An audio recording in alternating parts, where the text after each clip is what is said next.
Hi, welcome. Enjoy the content, subscribe and turn on notifications. It began, he always told himself, at a philanthropic gala in Northwood. At least, that was the polished, acceptable beginning. The story he once told with a proud smile. Looking back now, from the wreckage, he understood his story had started long before that night. It had started with a quiet insecurity he carried since childhood. A deep-seated need to prove he was more than just the quiet boy from a middle-class family. He was Caleb Vance, a graduate of Caltech, a master's in geotechnical engineering. His specialty was the earth itself. Soil mechanics, bedrock stability. The invisible foundations upon which entire cities were built. He was the kind of expert that top firms vied for. A man who understood the immense pressures hidden beneath the surface. An irony he wouldn't appreciate until much later. That night, he saw her, standing by a marble column. Rosalind Croft. She was 24 years old, and she radiated a confidence that felt like a physical force. Her eyes met Caleb's, and she smiled. A brief, brilliant flash that seemed to constrict the air in his lungs. They talked for hours. He was mesmerized. She spoke of political consulting, of law school, of changing the world. When she asked what he did, he told her. He braced himself for the usual polite, blank stare. Instead, her eyes widened. Geotechnical engineering? From Caltech? She'd said, placing a hand on his forearm. The touch was electric. Seriously. You must be a genius. And that was it. That was the hook. Their relationship was a wildfire. Intense dinners. Spontaneous trips to Seacrest Point. Long nights spent talking about the future. Her future, mostly. He saw himself as the steady foundation upon which she would build her empire. So when she suggested marriage, just 7 months after they'd met, a small, rational part of his brain screamed that it was too soon. But he was too deep to listen. He was in love. Or at least, he was in love with the idea of being loved by someone like her. The wedding was an immense, opulent affair. The Croft family insisted. Her father, Theodore Croft, was a real estate titan. A man who reshaped skylines with a phone call. On the wedding day, Theodore shook Caleb's hand. His eyes assessing. "Welcome to the family, son." He boomed. "We're going to do great things together." At the time, Caleb heard an invitation. Now, replaying the memory, he heard a declaration of ownership. He had not been welcomed into a family. He had been acquired. Rosalind's mother, Genevieve, had passed away years earlier. "She would have loved you," Rosalind once whispered. Theodore, however, avoided the subject entirely. Any mention of her name. A swift change of topic. Caleb assumed it was grief. He assumed a lot of things. And he was wrong about all of them. The first few months felt like a dream. They lived in a sprawling modern house, a wedding gift from Theodore. It was beautiful. All glass and steel. It was also cold. Echoing. Less like a home, and more like a showroom. Rosalind started at a prestigious consulting firm. Her life became a whirlwind of travel. Caleb found a good job, managing foundational integrity for an independent company. For a little while, he felt he had it all. 3 months after the wedding, Theodore made his move. He invited Caleb to the Croft mansion for dinner. Rosalind was away. After, in his cavernous office, he poured them each a whiskey. "Caleb, I need to talk to you," he said. "I need someone technical on the inside. You're perfect for it." Caleb felt a surge of pride. "I appreciate that, Theodore, but I'm happy where I am." "I'll triple your salary," Theodore cut in. A faint smile. "And a share of the profits." Think of Rosalind. Think about the family you're going to build. How could he refuse? He started the following week. And slowly, things began to shift. At client meetings, Theodore's introductions became strange. "This is my son-in-law, Caleb. He handles the hands-on side of our projects." Hands-on. The phrase bothered him. At another meeting, "Caleb here knows soil and bedrock. Leave the financial strategy to me." Rosalind did the same. With her sharp, sophisticated friends, she'd say, "My husband works at my dad's company. He's really good with tools and all that technical stuff." Tools. As if he were a mechanic. As if his Caltech degree meant nothing. The first 3 years were a slow, grinding deterioration. She worked more. Traveled constantly. When she was home, she was distant. He felt profoundly alone. He would come home from a long day on a muddy construction site, covered in dust. He'd find her on the couch, laptop glowing. "Hi," he'd say. "Hi," she'd reply, not looking up. "There's food in the fridge." The conversations died first. Then the shared laughter. Then the sex. They became two strangers, coexisting in a large, silent house. He was a ghost in his own life. In their 4th year of marriage, Rosalind was accepted to Crestwood Law. She was radiant. Caleb felt a complex mix of pride and a deep, sinking dread. She was ascending to a world even further from his own. She dove into her studies. Her calls became less frequent. Her visits, rare. When she was home, she treated him not like a husband, but like a part of the household staff. The dinner parties were the worst. He tried to join in once, desperately. "Actually, there's an interesting connection between urban planning and zoning legislation," he began.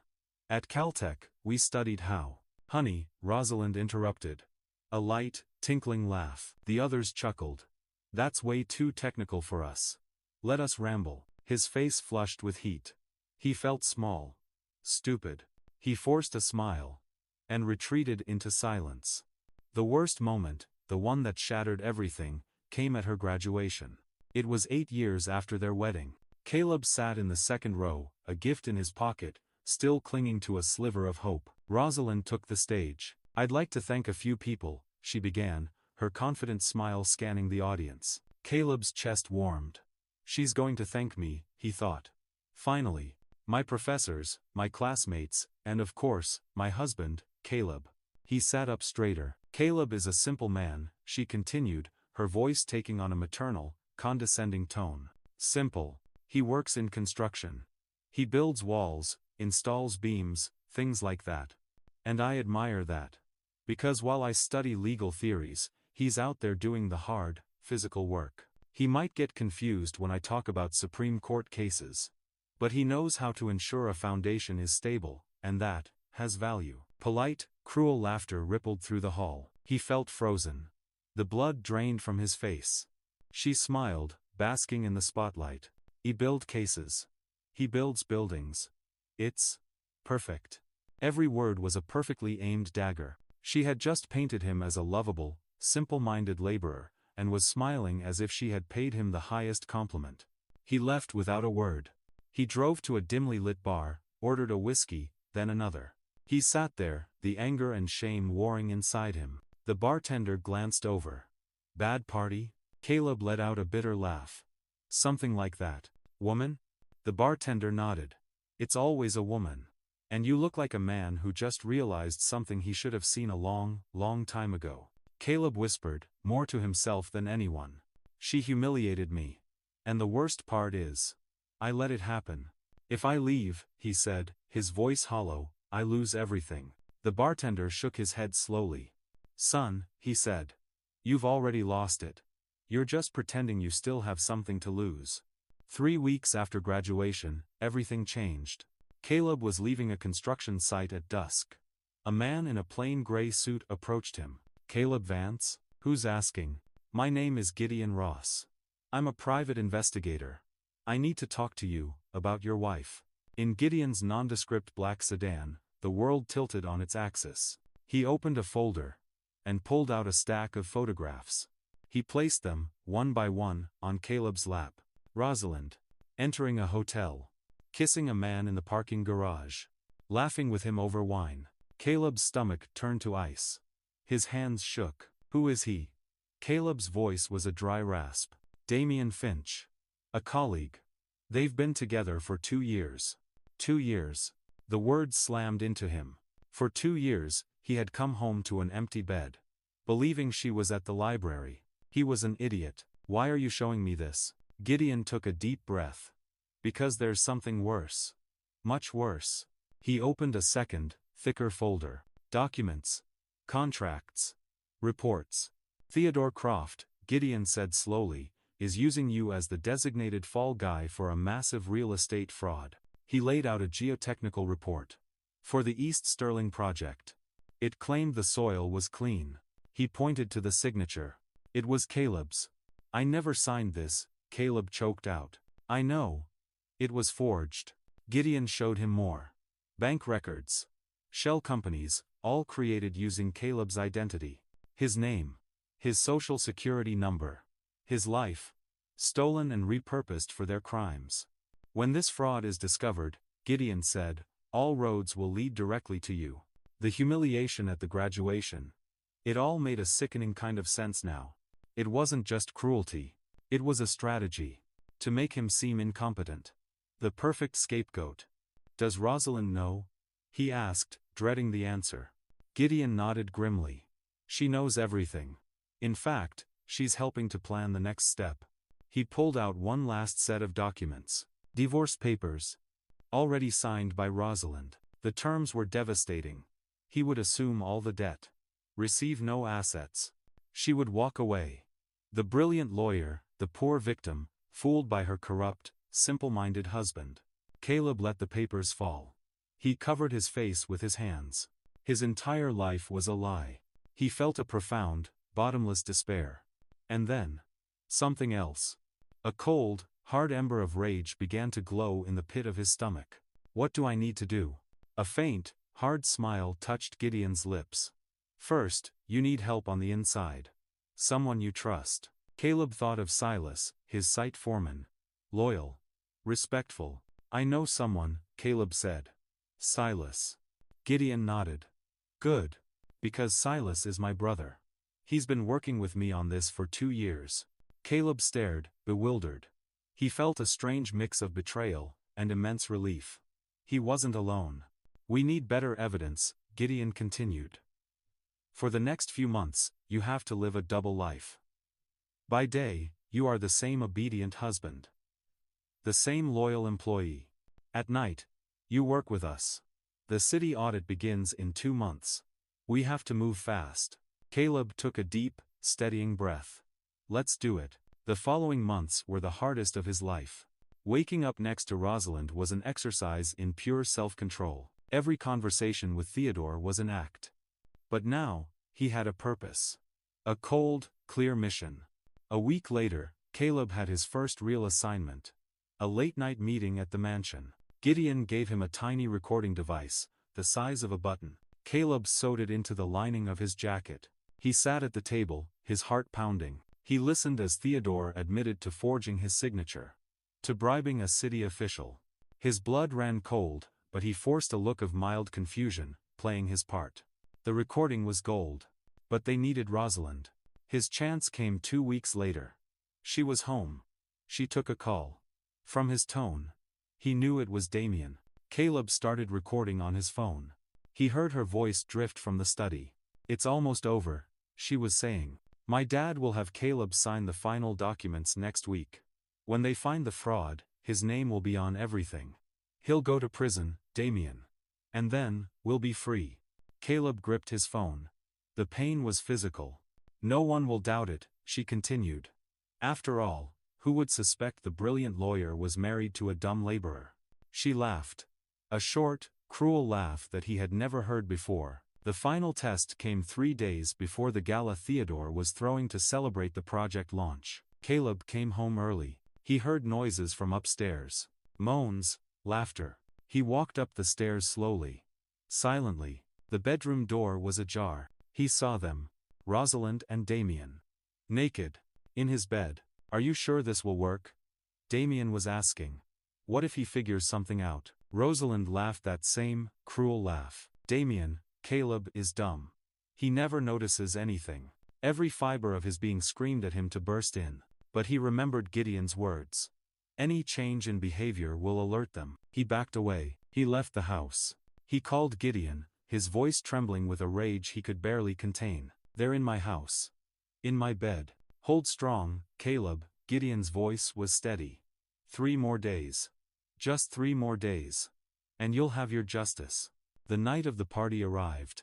Caleb stood before the hotel mirror. The man looking back at him was not the same one from 3 months ago. There was a hard, cold light in his eyes. He arrived at the Croft mansion. The ballroom was glittering. Rosalind was a vision in a stunning red dress. You look presentable, she said, with a cool kiss on his cheek. Try to be sociable. At 8, Theodore took the stage. A king addressing his court. When the applause died down, Caleb stood up. He walked toward the stage. Can I say a few words? He asked, taking the microphone. Theodore, his ego winning, smirked. Of course. Caleb stepped into the spotlight. In the back, Silas stood by the A divided by V equipment. At a side table, Gideon watched. Near the entrance, a woman with elegant gray hair had just walked in, unnoticed. Caleb connected his laptop. Good evening, everyone, he began, his voice steady. Clear. My name is Caleb Vance. And for the last 8 years, I have worked for Theodore Croft. Tonight, I want to tell you the truth. Caleb, what are you doing? Theodore hissed. Caleb ignored him. Click. The first image appeared on the screen. The fake report. His forged signature, highlighted. This is the report Theodore Croft submitted to the city, he said. Click. The real report appeared beside it. A map, glowing red with toxicity. This is the truth. A wave of murmurs swept the room. Theodore tried to grab the microphone. Caleb stepped away. I never signed that report, he declared. And I can prove it. He showed the handwriting analysis. The alibis. Rosalind had gone pale.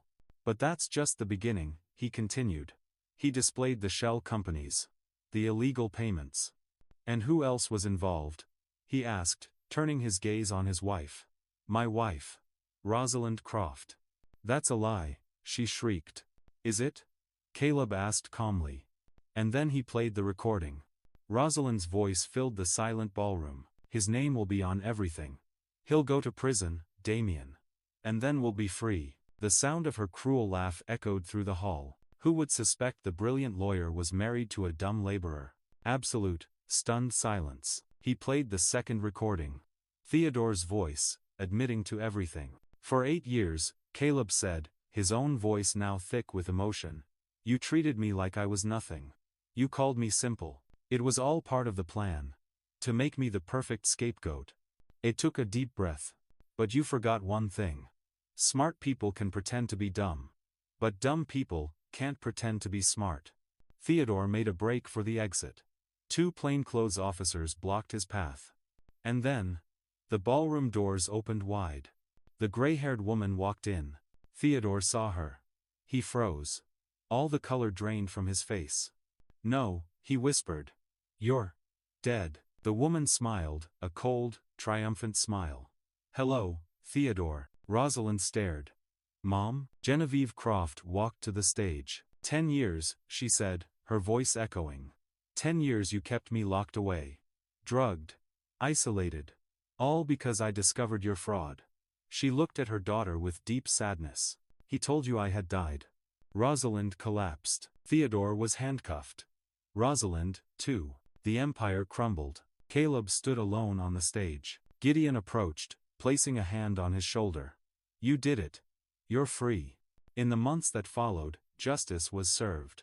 Theodore was sentenced to 15 years. Rosalind got 8. Caleb was exonerated. A reluctant hero. He turned down the job offers. The book deals. Instead, he took over the East Sterling project. He spent millions on a proper cleanup. He redesigned it as affordable housing. 2 years later, he stood on that same site.